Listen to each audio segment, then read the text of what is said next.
镜头换来看台北的公馆圆环，今仔日开始拆，因为今仔日假日是无啥塞车。不过在地民众也是真烦恼，讲这拜一上下班时间的时阵会塞到袂顶袂当。至阵这公馆的圆环已经拆掉啊，袂少人嘛咧关注这仁爱甲景福门的圆环敢有要拆。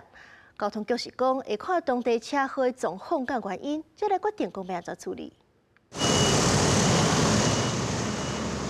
汽车、机车来来去去，就算毋是工作日，公馆的圆环四边的交通依然车真多。台北市府9月13开始，施工拆掉公馆的圆环拆除甲交通改善的工程是全面启动。这个交通路线定着面对真严格考验。当然啦，公车都是走地下道的啊，本来就不能拆的。阮是住咧迄边啊，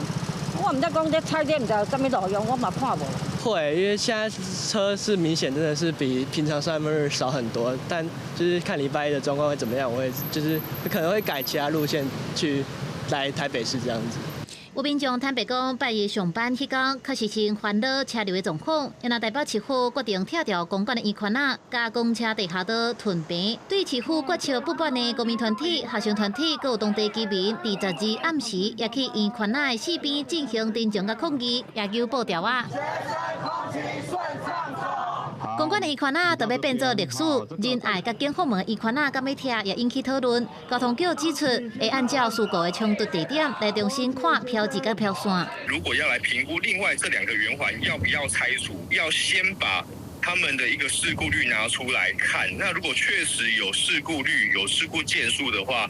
通常再去看一下它的事故的态样，因为有时候可以透过标志标线的改善，来去大幅降低它的事故的一个风险。